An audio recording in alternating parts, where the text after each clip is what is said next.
Well, hello story chasers, this is Amber again, and how do you like all the stickers on my van? It's my new decor. It's brand new. It's not mine. It's Scott's actually. This is his van. Wait, where are you at? There he is. We just got done at the Tillamook Cheese Factory in Tillamook, Oregon. That was actually in the last video. If you haven't seen that video, click on the card right up here to watch that video of us driving all the way to Oregon and trying to get out of crazy winter weather. So now we're headed to Eugene, Oregon so I can get those tires. In the last video, I talked about how I was having some cupping on my tires. The cupping also was an issue with my alignment, so I got an alignment done in Seattle, but I didn't realize the cupping was so bad and it's a little bit bald on the inside of that tire. Thought I was gonna have to get new tires in 6 months anyways, so might as well get them now. They did not have the BF Goodrich KO2s though, so I'm gonna get Cooper tires that are all-terrain as well. Supposedly they're really good. My research shows that they were, so that's what we're going with. But this video is about installing those tires, getting that taken care of in Eugene, and we're going to Crater Lake. Finally, the weather is great, so we're going to Crater Lake. Full sunshine, no precipitation. This will be my third try.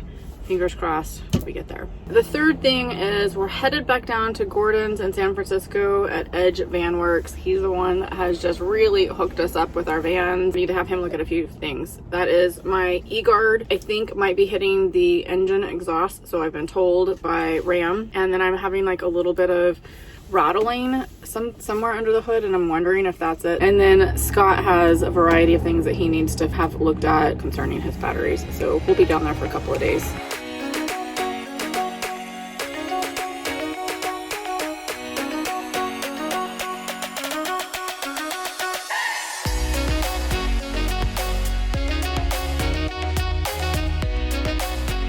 There's a turkey over there. Ran away from the Thanksgiving farm. Yeah, he's like in the middle of the city here. That's so weird. I mean, he's at a Jack in the Box. Poor turkey.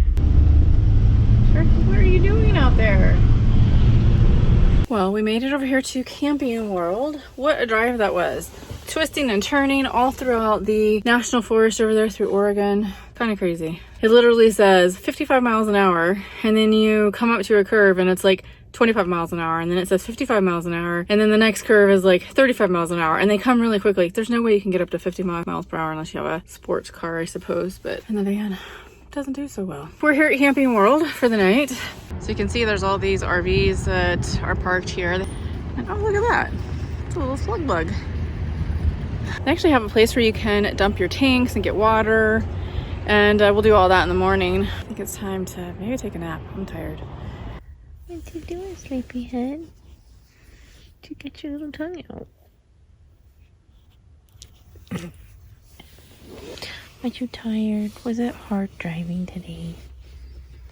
It was, huh? It's hard being a passenger and sniffing everything. It's a rough life, isn't it, girl? It's rough. It's rough. Okay guys, I need to show you something. It's pretty serious.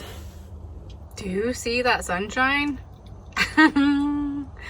It's amazing. It feels so good to be back in the sun. Even though it's like in the 50s, it's still beautiful outside. Sunny and warm and clear skies. Oh, I love it, I love it. I needed this bad, I needed it. My frame of mind was just getting horrible. I think that there's that, what's it called? Seasonal something depression, sad. I think that was coming on like fast because I was feeling a little bit depressed. I mean, we have COVID going on, trying to get Scott across the border and figuring all of that out, dealing with all of those issues. My cousin passed away, then all of the, you know, bad weather and rainy, gloomy.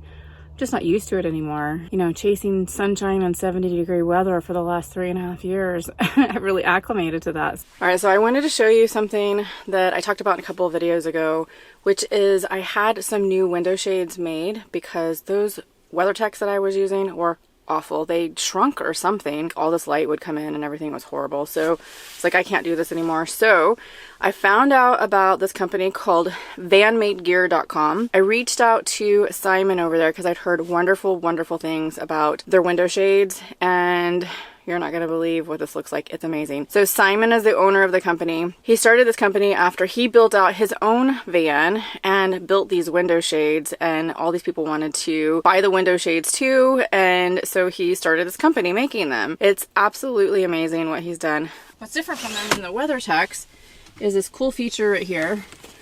It's a magnet. So listen, do you hear that? Yeah, they stay up really, really well. They pop in quickly, which I love. And you can actually keep folding it down. So if I want a little bit more light in for some reason during the day, I can do that. Or just pop them back up. And same thing with the other side over here. Look how dark that is. Isn't that amazing? You want darkness in van life when you're sleeping at night, because sometimes you're in places where there's a lot of light, like streets and stuff. So yeah, and it has this nice little edge that folds up and down so that when you put it up in the window, it actually blocks out light at the top. Yeah. I absolutely love these shades. Simon, thank you so, so much. Guys, if you want to check these out, they make them for Sprinter vans and for the Ram ProMaster chassis that I'm in. Check out Simon's website, vanmadegear.com. If you don't see yours available, you might contact him and ask him if he can make them or if he has a pattern for it and just hasn't put them on his website yet. One of the amazing things that I love about Simon and Van Made Gear is that he realizes that people are traveling. We're nomads, we travel everywhere, and these are actually made to order. So you get to pick your fabric on both sides, you get to pick the color. It's really quite amazing. So they're made to order, and since they're made to order, they take a little bit longer to put together. And because of that, you may be in Utah right now, in Texas 2 weeks later or 6 weeks later, however long it's taking him to make them. And what he'll do is he'll reach out to you and let you know that they're done. Where can he ship them to? So he'll ship them to wherever you're at. Thank you, Simon, for that perk. That's amazing for nomads. Well, good morning. Woke up to a very, very cold morning again. It was 28 degrees. This weather's crazy. But thankfully that was the last night of this cold spell, at least in this area. So I'm at Discount Tire right now. We'll get these tires changed out. I could have probably gotten another 6 months out of these tires, but I just didn't realize my alignment was so bad. I knew it was a little off, but I didn't think it was that bad. So what happens when you go to Alaska and hit a bunch of potholes and go to Mexico on bad roads and all the BLM lands with potholes and ruts and rocks and all of that. So I should probably budget on alignment at least once a year.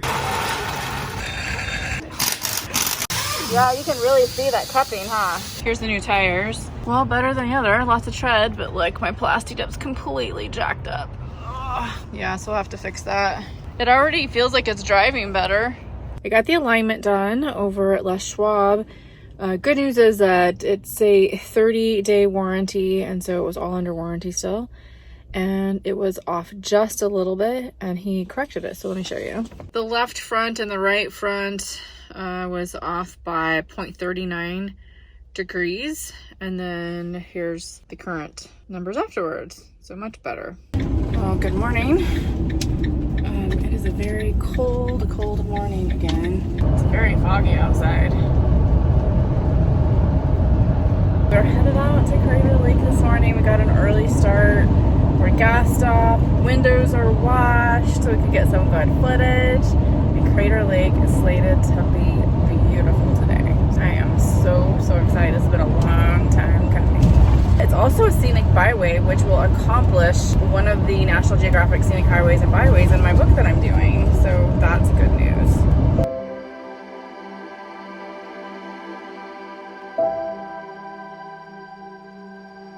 Morning. It's my favorite time to drive when everything is so quiet and still. It seems magical almost, with the fog and the sun peeking through over the mountains and shining its light anywhere it can. I know that I have a really great life, but even still, sometimes one can have low moments. Coffee on hand, Lily as my co-pilot, and Scott and I reunited. Life is pretty darn amazing right now, and I'm feeling so much better and pulling out of that depressive state I was in.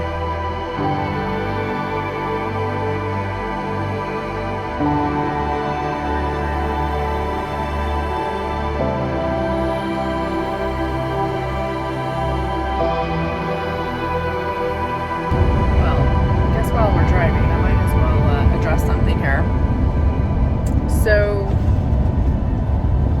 I've talked about it on my channel before, my weight. I've gained weight again. I didn't gain any weight during like the height of COVID when it started, and everybody was like, I'm gaining the COVID-19. I was like, oh, I'm losing still. I was really focused. And then I got up to Washington, and I think I was just depressed, you know? I talked about this before. I was depressed, the weather, my cousin passing, just dealing with a lot of stuff, you know, personally, and I can tell in my face a lot, and my clothes, that I've gained weight. So it's time to get back on the saddle and lose weight again. Do you guys deal with this too? Leave me a comment below. I mean, I'm sure everybody deals with their weight, but I don't know. I was doing so well, and I get so mad at myself for not sticking to it and gaining weight again. It's like you work so hard to do that, and then you gain it back. And although I didn't gain all my weight back by any means, I had lost like 70 pounds and I've gained about 20. So it's ridiculous. And it's crazy how fast I can put it back on too when I'm not working out and I just eat like crap. Because I was eating at like restaurants, and that's what happens. I eat at restaurants, I go to Starbucks and get coffees. Yeah, that's my downfall. All right. Anyways, leave me a comment below if you guys are dealing with this too.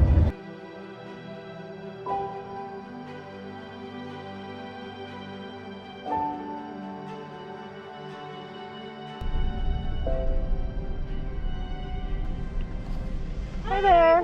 Oh, thank you. Thank Would you. you like a map today? I would, that'd be great. Thanks. Perfect. Looks like you got a good co-pilot there. Yeah, she's a little barker. What's Thank you. looking for me? Stop barking. Bye. Stop barking. Guys, look, we made it. Finally. Third time is a charm. No idea when this fire happened, but there was definitely a forest fire that came through here at some point.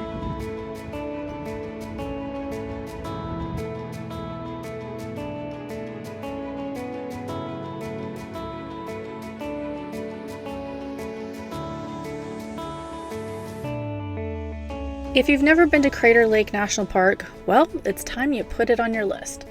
Crater Lake is the deepest lake in the United States at 1,943 feet and 4.5 to 6 miles wide. It's pretty impressive.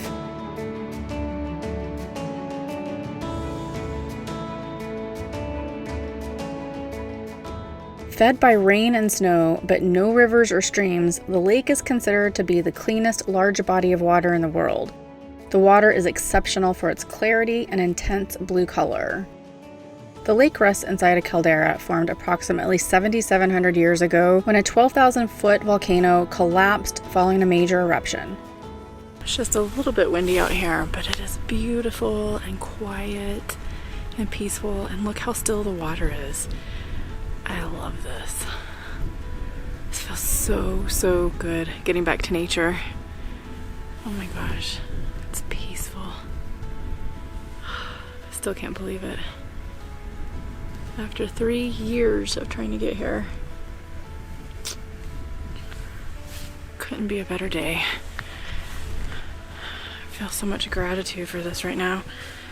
Alright, onward we go.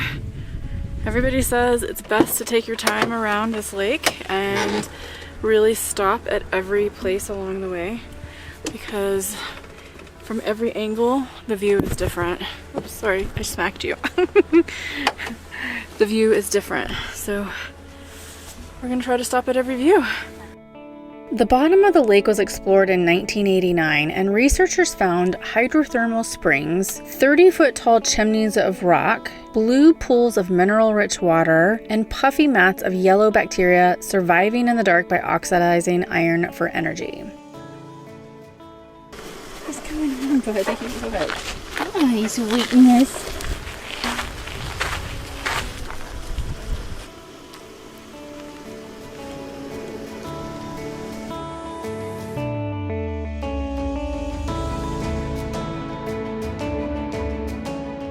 I was surprised to hear that even with the average annual snowfall of 42 feet, the lake doesn't freeze over. Well, at least not since 1949. So, I think we're... Where is it at? Can you point out Mount Scott? Is that it right there? Yep. Interestingly, you might think that this lake had fish in it, which most lakes do. However, this didn't have any fish in it based on how it was formed until it was stocked between 1888 and 1941, with mostly crayfish surviving the new environment. See Scott's 360 camera? He literally just has to hold it up there and then picks all the views he wants.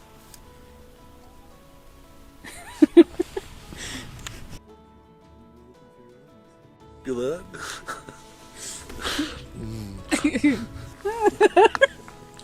Are you hissing at me?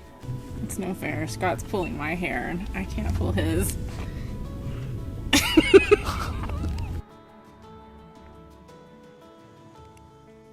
Wizard Island is sometimes mistaken for the old peak of the mountain, but it's actually a cinder cone that erupted out of the lake about 7,300 years ago.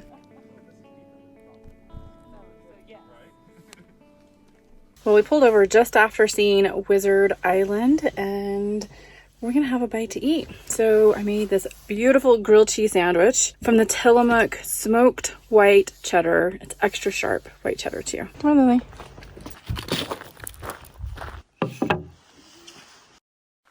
You like Lily's new e-collar? It's not electrocuting her, but it is on the highest number for vibration because she still does not listen. It's working pretty well. We're still working on it and training her. Looks so big on her small little neck.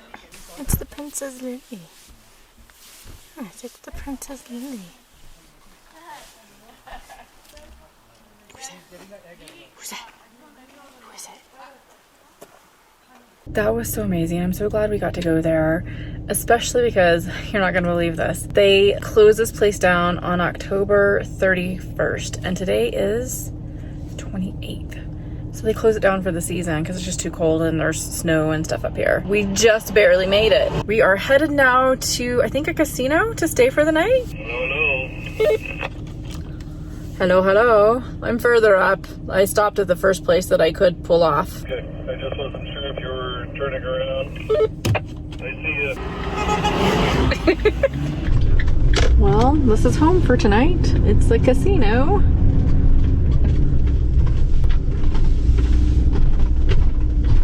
I'm looking for semi-flat ground, not too close to the road.